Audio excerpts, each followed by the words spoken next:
अस्सलाम वालेकुम दोस्तों, इस बैटरी को चार्ज करने के लिए कितनी एम्पियर की ज़रूरत पड़ती है, यानी आप कितने सोलर से इसको चार्ज कर सकते हैं। तो मल्टीमीटर के ज़रिए से देखते हैं और ट्राई करते हैं कि इनको कितने एम्पियर की ज़रूरत होती है। अब इस मल्टीमीटर को मैं ऑन करता हूं।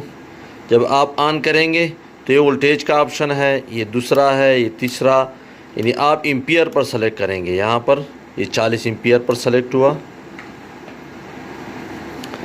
तो अभी मैं चेक करूँगा एक वायर के ज़रिए से। अभी आपको नज़र आता है 17 एम्पियर एक वायर के, और इसी तरह दूसरे वायर की भी इतने आएंगे।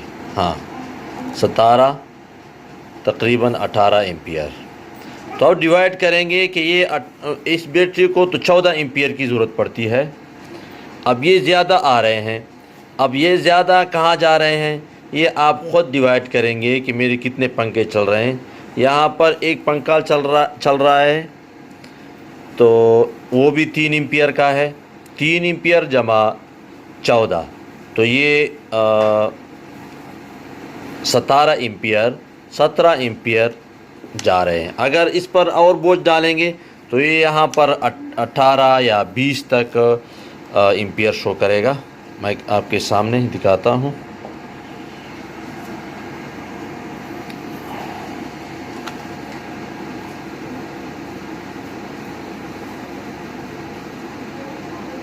तो ये एम्पियर बढ़ते रहते हैं, जितना आप बोझ डालेंगे एम्पियर ज़्यादा होते जाएंगे।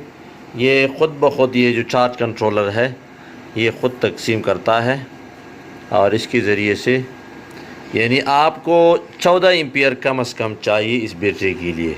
अगर 14 एम्पियर होंगे तो आपकी बैटरी दिन में 4 घंटे में फुल चार्ज होगी। अगर आप इससे कम देंगे, 12 एम्पियर देंगे, तो आपको 6 घंटे 8 घंटे लगातार इसको फुल करने में लगेंगे। साथ साथ वापडा से भी चार्ज करेंगे तब आपकी बैटरी फुल चार्ज होगी। तो वीडियो से फ़ायदा हुआ है तो लाइक कीजिए, दोस्तों के साथ शेयर कीजिए। अल्लाह हाफ़िज़।